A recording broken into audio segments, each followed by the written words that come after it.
नमस्कार, मैं हूं संजय शर्मा। आप देख रहे हैं 4 PM news network. Uttar Pradesh की नौकरशाही में इन दिनों हंगामा मचा हुआ है।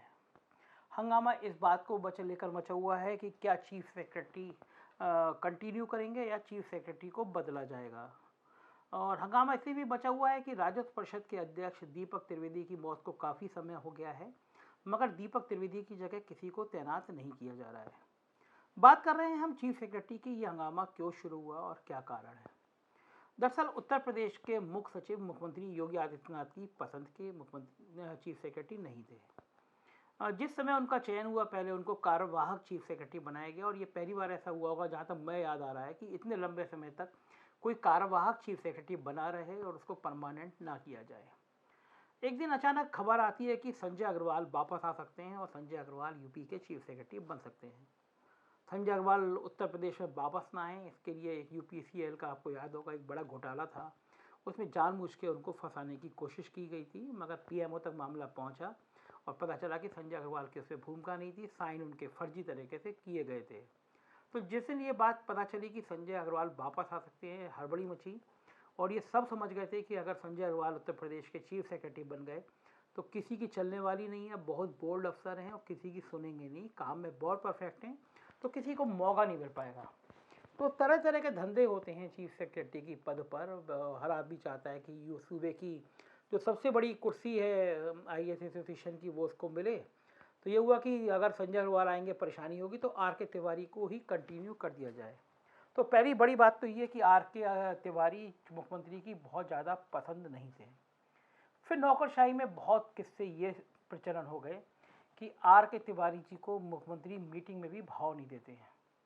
एक बार तो बहुत अजीब वाक्य हुआ कि पूरे प्रदेश के डीएम की वीडियो कॉन्फ्रेंसिंग चल रही थी और सब डीएम के सामने मुख्यमंत्री ने चीफ सेक्रेटरी को लगभग झड़प दिया। बहुत खराब संदेश था ये उत्तर प्रदेश की नौकरशाही के लिए। मुझे कम से कम 5-6 जिलों के डीएम ने व्यक्तिगत बातचीत में कहा कि हमने पहली बार ऐसे देखा कि हम लोग इतने जूनियर अफसर हैं, हमारे सामने वीडियो कॉन्फ्रेंसिंग में चीफ सेक्रेटरी की डांट पड़ गई। तो जाहिर है ये संदेश ठीक नहीं था। जो टीम 11 टीम 9 की मीटिंग होती है, उसमें पता चला, मुझे बीजेपी के बहुत बड़े सूत्र ने बताया कि जो शायद उस मीटिंग में कभी कभी पहले जाया भी करते थे, उन्होंने कहा कि पूरी मीटिंग हो जाती है और चीफ सेक्रेटरी एक शब्द भी बोलते ही नहीं है। कभी बोलते हैं तो मुख्यमंत्री उनको डांट देते हैं, तो वो खामोश रहना ज़्यादा बेहतर समझते हैं कि वो बोलें। जब टीम 9 बनी तो आपको याद होगा, टीम 9 बड़े जोर शोर से बनाई गई थी, मगर टीम 9 में जो चीफ सेक्रेटरी को काम दिया गया, वो काम ये था कि वो केंद्र से जो चिट्ठियाँ आ रही हैं उनकी मॉनिटरिंग करें, चिट्ठी भेजें, चिट्ठी पाएँ। बड़ी मजाक उड़ाने वाली बात थी। चीफ सेक्रेटरी पूरी नौकरशाही का मुखिया होता है, होना ये चाहिए था। 9 कमेटियाँ जो बनी हैं, उन सबको, जितने अफसर शामिल हैं, उनके अनुरक्षण का काम चीफ सेक्रेटरी को दिया जाना चाहिए था, जैसे वो हर कमेटी पर नज़र रखे। लेकिन उसको बहुत सीमित कर दिया गया कि उसका काम सिर्फ इतना ही हो। अब आते हैं इस कहानी के पार्ट 2 पर। मुख्यमंत्री योगी आदित्यनाथ के उत्तर प्रदेश में सबसे चहेते अफसर हैं अवनीश अवस्थी। जिस दिन से मुख्यमंत्री बने हैं, सबसे दुलारे अफसर हैं। वो गोरखपुर में डीएम रह चुके हैं और उनकी पत्नी मालिनी अवस्थी को पद्मश्री अवार्ड मिला है। वो देश की दुनिया भर की जानी मानी गायिका है। उनके गीत की पूरी धूम पूरी दुनिया में रहती है। अवनीश अवस्थी मुख्यमंत्री के संपर्क में बहुत पहले से थे और जब यहाँ पे वो भारत सरकार में थे, मुख्यमंत्री जी के अनुरोध पे वो वापस आए और वापस आने के बाद उनको बहुत प्रमुख जिम्मेदारी दी गई, जो इस सरकार से पहले नवनीत सहगल संभालते थे। लगभग वो सारी जिम्मेदारी दी गई और बाद में उनको गृह विभाग भी दे दिया गया। तो एक टाइम ऐसा था, गृह विभाग, सूचना विभाग, यूपीडा, एक्सप्रेसवे, तमाम बड़े बड़े काम, पर्यटन, जितने था वो सब अवनीश अवस्थी देखते थे। पूरे प्रदेश में ये बात कॉमन थी कि अवनीश अवस्थी का मतलब मुख्यमंत्री। तो नौकरशाही पे सरकार में अगर किसी की सबसे ज़्यादा पकड़ रही तो वो अवनीश अवस्थी की रही। अवनीश अवस्थी की मेहनत का ये आलम था। लोग कहते थे कि सुबह 6 बजे वे मुख्यमंत्री कार्यालय में होते हैं और रात को 12:30-1 बजे जब मुख्यमंत्री सोने चले जाते हैं, वो तभी मुख्यमंत्री का दफ्तर छोड़ते हैं। तो पता नहीं कितने घंटे की नींद लेते हैं, जो हर समय काम करते रहते हैं। मुख्यमंत्री के पास छाया की तरह रहते हैं अवनीश अवस्थी। और होता भी है कि अगर राजा के आसपास आप नहीं रहेंगे तो किसी दूसरे अफसर को स्पेस दे देंगे, तो आपका स्पेस आपको नुकसान पहुंचा जाएगा।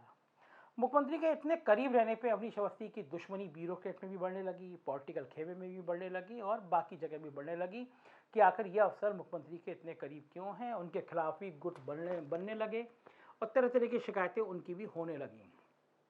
इस बीच में जब ये दौर आया और इस दौर में दीपक त्रिवेदी जी की मृत्यु हो गई। राजस्व बोर्ड में किसी को अध्यक्ष बनाना था और अवनीश अवस्थी के रिटायरमेंट में कुछ ही समय बचा है, 1 साल के आसपास लगभग बचा है। तो जाहिर है हर नौकरशाह की इच्छा होती है कि वो चीफ सेक्रेटरी बने। और योगी आदित्यनाथ जी इस समय जिस तरह हॉट वाटर में हैं, ये लग रहा है कि कुर्सी बचेगी, कुर्सी जाएगी, एक और कोई पावर सेंटर बनेगा। तो योगी आदित्यनाथ की बड़ी तमन्ना थी कि इस काल में अवनीश अवस्थी को चीफ सेक्रेटरी बना दिया जाए। सूत्र बताते हैं इसके लिए मन बना लिया था योगी आदित्यनाथ ने, अवनीश अवस्थी को चीफ सेक्रेटरी की ताजपोशी हो जाए। मगर इस बीच में दिल्ली दरबार को यह सूचना मिली कि उत्तर प्रदेश के सबसे बड़े पद पर अवनीश अवस्थी की ताजपोशी होने वाली है। इसके बाद प्रधानमंत्री ने एक मीटिंग में, कॉन्फ्रेंस में खुलेआम उत्तर प्रदेश के चीफ सेक्रेटरी की तारीफ करी और कहा कि उत्तर प्रदेश के चीफ सेक्रेटरी आर.के. तिवारी ने बहुत शानदार काम किया, इनकी जितनी तारीफ की जाए कम है। उत्तर प्रदेश की एक चीफ सेक्रेटरी की तारीफ अगर प्रधानमंत्री इस तरह कह देते हैं वीडियो कॉन्फ्रेंसिंग में, तो उसके बाद किसी की हैसियत बचती नहीं है कि उस चीफ सेक्रेटरी को हटा दें। नौकरशाही में इस बात की चर्चा बड़ी आम हो गई कि ये बात जानबूझ के कहलवाई गई, प्रधानमंत्री को बताया गया। और प्रधानमंत्री बहुत तेज हैं, बहुत स्मार्ट हैं, संकेतों में, इशारों में, अपनी बात से जो कहते हैं उस लाइन के 1000 अर्थ होते हैं। तो प्रधानमंत्री की आर.के. तिवारी की तारीफ के बाद ये मामला ठप हो गया, क्योंकि सभी जान गए अगर प्रधानमंत्री इस तरह की तारीफ कर रहे हैं तो योगी आदित्यनाथ के लिए मुश्किल होगा। अगर इस जैसे वैसे भी कोल्ड वार चल रही है और इस दौर में अगर प्रधानमंत्री की तारीफ के बाद वो आर.के. तिवारी पर हाथ रखते हैं तो उसके बड़े गलत संदेश जाएंगे। और ये होगा कि चूंकि दिल्ली दरबार और उत्तर प्रदेश की दरबार के बीच में जंग चल रही है, इसलिए प्रधानमंत्री की तारीफ के कारण अब आर.के. तिवारी को हटा दिया गया, तो और लड़ाई बढ़ेगी। मगर ये दौर ख़त्म नहीं हुआ और लगातार खेमेबाजी जारी है। मुझे एक बहुत सीनियर अफसर ने बताया कि कुछ दिनों पहले मुख्यमंत्री के सामने ही चीफ सेक्रेटरी और अवनीश अवस्थी के बीच में कुछ हॉट टॉक भी हो गई। दोनों लोग नाराज़ हैं एक दूसरे से और ये खराब परंपरा, खराब संदेश आ रहा है कि प्रदेश के बड़े नौकरशाहों की कुर्सियों पे काबिज होने के लिए नौकरशाह नेताओं की तरह लड़ रहे हैं। हालांकि ये पहली बार नहीं है, इससे पहले भी ऐसा हुआ है कि ब्यूरोक्रेट आपस में एक दूसरे की लैग पुलिंग करते हैं, एक दूसरे की खबर देते हैं। तो इस समय भी ये दौड़ शामिल है कि उत्तर प्रदेश का चीफ सेक्रेटरी कौन बनेगा और कौन कौन नाम शामिल हैं। मुकुल सिंघल है, आलोक सिन्हा है, इनका नाम भी बीच में चला। दोनों अच्छे अफसर हैं। मुकुल सिंघल नियुक्ति का काम देखते हैं, आलोक सिन्हा एपीसी हैं। तो बात ये भी चली कि इन दोनों में से कोई व्यक्ति बन सकता है चीफ सेक्रेटरी, लेकिन मुख्यमंत्री की सबसे पसंदीदा जो अफसर है वो अवनीश अवस्थी हैं और मुख्यमंत्री चाहते हैं कि अवनीश अवस्थी उत्तर प्रदेश के चीफ सेक्रेटरी बन जाएं।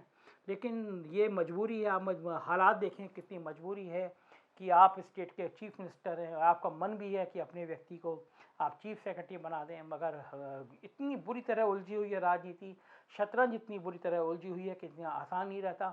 नौकरशाही में बहुत चर्चा हो रही है कि क्या मजबूरी है कि अध्यक्ष राजस्व परिषद का पद इतने दिनों से खाली है, कोई तैनात नहीं हो रहा। तो जाहिर है ये जंग चलती रहेगी, नौकरशाही 2 हिस्सों में बटी रहेगी। एक का मानना है कि जो फैसले हों जल्दी हों, तत्काल हों, काम की स्पीड बढ़े, और ये भी सबको मानना है कि चीफ सेक्रेटरी ईमानदार हैं, मेहनती हैं, दबंग हैं। तो अगर उनको रहना है तो उनको सम्मान मिलना चाहिए, वरना अगर अवनीश अवस्थी को चीफ सेक्रेटरी बनाना है तो जल्दी बना देना चाहिए। नौकरशाही से भ्रम खत्म हो, संदेश साफ जाए। और इसमें भी कोई लड़ाई नहीं है, अवनीश अवस्थी ने जितना मुख्यमंत्री योगी आदित्यनाथ ने उन पर भरोसा किया था उतना करके दिखाया है। इस समय जब ऑक्सीजन की कमी वाला काम दिया गया अवनीश अवस्थी को, तो अवनीश अवस्थी ने दिन रात एक करके आउटस्टैंडिंग काम करके ऑक्सीजन की पूर्ति करी है। तो काम के मामले में, मेहनत का मामले में अवनीश अवस्थी का भी कोई सानी नहीं है। चाहे गृह हो, चाहे वो एक्सप्रेसवे का काम हो, वो बिल्कुल कंप्यूटर की तरह, मशीन की तरह काम करते हैं। और मुख्यमंत्री के लिए उनकी निष्ठा में, उनकी भक्ति में कोई कमी नहीं है। मेरे ख्याल से उत्तर प्रदेश की नौकरशाही में कोई सबसे बड़ा अफसर मुख्यमंत्री का भक्त कोई होगा तो वो अवनीश अवस्थी हैं। तो जाहिर है नौकरशाहों की ये जंग पता नहीं किस रूप में क्या गुल खिलाएगी। फिलहाल ये जंग जारी है।